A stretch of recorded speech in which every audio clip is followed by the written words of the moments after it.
रोहित का दिमाग सुन्न हो गया। उसके कदम अपने आप आगे बढ़ने लगे और देखते ही देखते रोहित बाहर पहुंच गया। भूत के चेहरे पर एक डरावनी खुशी फैल गई।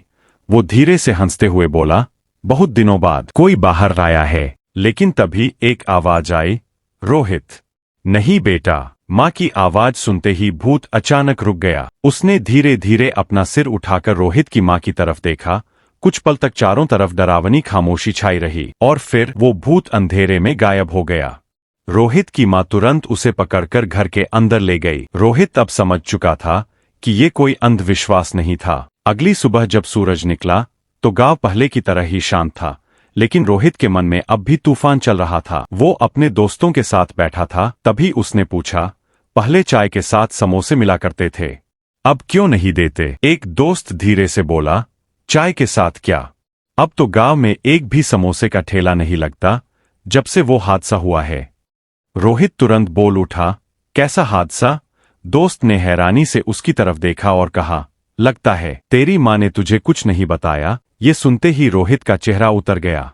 वो बिना कुछ बोले वहां से उठ गया और घर की तरफ चल पड़ा। रास्ते भर उसके दिमाग में बस एक ही सवाल घूमता रहा, आखिर मां ने मुझसे कौन सी बात छुपाई है? घर पहुंचते ही रोहित ने अपनी मां से पूछा, मां, तुम मुझसे क्या छुपा रही हो? मां ने गहरी सांस ली, उनकी आंखें भर आईं। कुछ पल चुप रहने के बाद वो बोली, बेटा, तुम्हारे पिताजी का एक्सीडेंट नहीं हुआ था? रोहित हैरानी से मां को देखने लगा। मां कांपती आवाज में बोली, गांव के सेठ ने उन्हें समोसे के ठेले के साथ जिंदा जला दिया था। ये सुनते ही रोहित गुस्से से आग बबूला हो गया। वो चिल्लाकर बोला, तुमने मुझे पहले क्यों नहीं बताया? मैं उसे अभी जान से मार दूंगा। मां ने तुरंत उसका हाथ पकड़ लिया और बोली, नहीं बेटा, तुम्हारे पिताजी ने कहा था कि ये बात तुमसे कभी मत बताना। रोहित गुस्से में बोला, अब मैं उसे नहीं छोड़ूंगा। मां ने उसकी तरफ देखते हुए कहा, बेटा, पूरा गांव वहां खड़ा था, लेकिन किसी ने उन्हें बचाया नहीं। क्या तुम पूरे गांव को सजा दोगे? रोहित कुछ बोल ही नहीं पाया। मां धीरे से बोली, तुझे कुछ करने की जरूरत नहीं है, तेरे पिताजी सब कर लेंगे। रोहित हैरानी से बोला, कैसे? मां की आंखों में डर साफ दिखाई दे रहा था। वो धीमी आवाज में बोली, बेटा, जो रात को भूत आया था वो कोई और नहीं, तेरे पिताजी थे। ये सुनते ही रोहित के पैरों तले जमीन खिसक गई।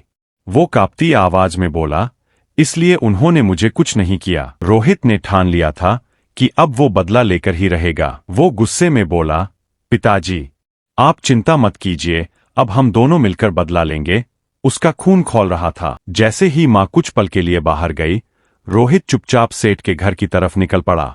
रास्ते भर उसे अपने पिताजी की बातें और उनकी यादें आती रहीं। उसकी आंखों में गुस्सा साफ दिखाई दे रहा था। सेठ के घर पहुंचते ही रोहित जोर से चिल्लाया, सेठ, बाहर आ। गुस्से में वो सीधे घर के अंदर घुस गया और तभी उसने देखा, सामने से सेठ उसकी तरफ चला आ रहा था।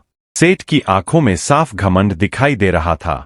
उसने रोहित को ध्यान से देखा और फिर हल्की हंसी के साथ बोला, तो तू बाबू समोसे वाले का बेटा है? रोहित गुस्से से उसकी तरफ देखते हुए बोला, जो तुमने 5 साल पहले किया था, अब उसकी सजा तुम्हें मिलकर रहेगी। सेठ जोर से हंस पड़ा। वो घमंड भरी आवाज में बोला, इतना आसान नहीं है बेटा, तेरा बाप तो गया, अब तुझे भी मरवा दूंगा। ये सुनते ही रोहित का गुस्सा और बढ़ गया। वो दांत भींचते हुए बोला, अब देख मैं क्या करता हूं। लेकिन रोहित नहीं जानता था कि उस रात उसके साथ कुछ ऐसा होने वाला है जो उसकी पूरी जिंदगी बदल देगा। आखिर रोहित और उसके पिताजी मिलकर सेठ से कैसे बदला लेंगे, और क्या सच में गांव पर कोई बड़ा खतरा मंडरा रहा है?